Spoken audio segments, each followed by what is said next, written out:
మహేష్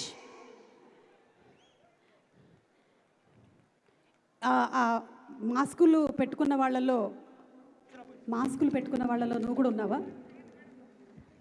సరదాగా ఒక సంవత్సరం చేశానండి షూటింగ్లో. దీనివల్ల మా డైరెక్టర్ ప్రొడ్యూసర్ గారి వల్ల ఒక ఇల్లుకి అడ్వాన్స్ ఇచ్చుకోగలిగాం. థ్యాంక్ యూ అండి. ఈ సినిమా మంచి సక్సెస్ అవ్వాలని మనస్ఫూర్తిగా కోరుకుంటున్నాను. ఎందుకంటే మీరు ప్రీ రిలీజ్ చేశారంటే రిలీజ్ అయిన తర్వాత పక్క హిట్.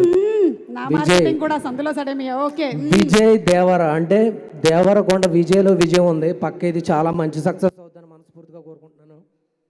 అంతే. చెప్పండి, మీరు చెప్పండి. మొన్ననే తిరుమల కొండకి వెళ్ళేసి వచ్చినటువంటి దేవరకొండ నువ్వు మాట్లాడావు కాబట్టి నేను కూడా మాట్లాడేశాను. అవును, సినిమాలో ఏంటి క్యారెక్టర్ మహేష్? క్యారెక్టర్ చెప్తే నెక్స్ట్ సినిమా పెట్టుకోరేమని భయం వేస్తుంది. అంటే సస్పెన్స్ ని రివీల్ చేసే క్యారెక్టర్ అలాంటివి ఏమీ లేవులండి.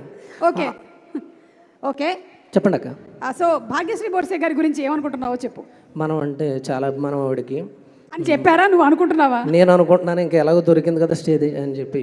నెక్స్ట్ సత్యదేవన్ గురించి చెప్పాలి. నాకు చాలా ఇష్టమైన యాక్టర్. నాకైతే ఆయన ఎనర్జీ కానీ అది కానీ నెక్స్ట్ లెవెల్ అనిపించింది. వాళ్ళిద్దరు ఏంటి బ్రోమాన్స్ అంటారా, బ్రదర్స్, ఇద్దరే అదరగొట్టేశారు. సత్యదేవ్ అన్న లవ్ యూ. నా తమ్ముడు కసిరెడ్డి కూడా రామ్ లక్ష్మణ్లా ఉంటాం ఇద్దరం. కానీ ఒకడికి షూటింగ్ వస్తుంది, ఇంకొకటి అన్నంతను ఏదో ఉన్నంతలో. ఆడు కూడా రాలేదు, ఆడు చాలా మంచి క్యారెక్టర్ చేస్తాడు. మన కోడేటర్ కసిరెడ్డి ఇలా వచ్చాయి. కసిరెడ్డిని మనం ఆ సినిమాలో కూడా చూసాము. అదేంటో కొన్ని ఫేసెస్ మనకి చూడగానే నవ్వొచ్చేస్తుంది. అలాంటి ఒక ఫేస్, నీ ఫేస్ చూస్తే ఏడుపు వస్తుందా రంగస్థలంలో? లేదు, అప్పుడప్పుడు చిరాకు వస్తుంది, బట్ ఇవాళ అయితే బాగా అనిపిస్తుంది. థ్యాంక్ యూ అక్క. మిస్టర్ కసిరెడ్డి, ఎవరికైనా సరే యాక్టింగ్లో కసి ఉండాలి అంటారు, కానీ తల్లిదండ్రులు ముందు చూపుతో ఇతని పేరే కసిరెడ్డి అని పెట్టారు. కసిరెడ్డి అదేంటి నువ్వు రాగానే మైక్ ఇన్ని శబ్దాలు పలుకుతుంది? ఆడు అలా టైమింగ్ చూసుకుని వస్తాడు పైకి స్టేజ్ మీదకి. ఓకే, ఎస్ కసిరెడ్డి గారు ప్లీజ్ మాట్లాడండి.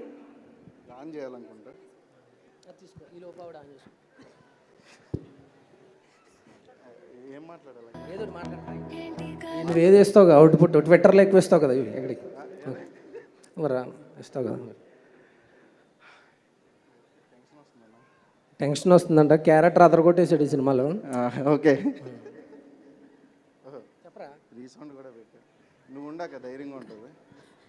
అక్క నువ్వు వచ్చి ల్యాగ్ అవుతున్నప్పుడల్లా నువ్వు ఎనర్జీ పెంచాలి, నువ్వు సైడ్కి వెళ్ళిపోతావు. ఒక రాజు అవ్వడానికి ఉండాల్సిన క్వాలిటీస్ ఏంటో చెప్పండి. రాని ఉండాలండి. అమ్మయ్యా, మనకి అక్కడ కూడా స్పీకర్స్ పనిచేస్తున్నాయని అర్థమైంది. నువ్వు చెప్పిన దానికి కాకుండా ఇంకెవరితో క్లోజప్ పడినట్టుంది స్క్రీన్ మీద, దానికి నవ్వారు. నువ్వు ఎక్కువగా ఫీల్ అవ్వకు. రెమ్యునరేషన్ పెంచేద్దాం అనుకున్నాం, సారీ. చెప్పండి మిస్టర్ కసిరెడ్డి గారు, ఒక రాజు అవ్వడానికి ఉండాల్సిన క్వాలిటీస్ ఏంటి? ప్రజలు ఉండాలి పాలించడానికి, వాళ్ళు ఇచ్చే ప్రోత్సాహం ఉండాలి. అంటే మీ దగ్గర ఏమి ఉండక్కర్లేదా? వాళ్ళు ఉన్నారు కదా. Okay, very good. మీకు అవునండి, రాజీవ్ గారు సుమ గారులో నాకు మా ఆవిడ అంతే. ఓకే, సో ఇప్పటి వరకు మనం చూసినటువంటి విజయ్ దేవరకొండకి, ఈ సినిమాలో విజయ్ దేవరకొండకి ఎలాంటి చేంజ్ ఓవర్ మనం చూడబోతున్నాము?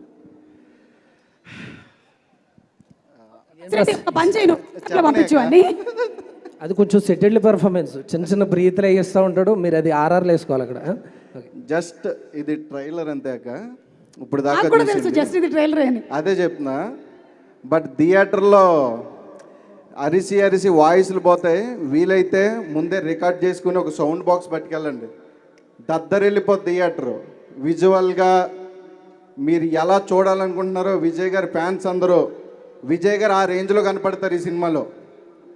ఓకే కసిరెడ్డి, మంచి కసి మీద ఉన్నారు. ఈవెన్ విజయ్ దేవరకొండ ఫ్యాన్స్ అందరూ కూడా అలాంటి ఒక సూపర్ డూపర్ హిట్ కోసం అర్జున్ రెడ్డిలో ఎలాంటి ఇంటెన్సిటీని అయితే చూసారో మళ్ళీ అలాంటిది ఇందులో కనిపించబోతుంది అని మొన్ననే వంశీ గారు చెప్పారు.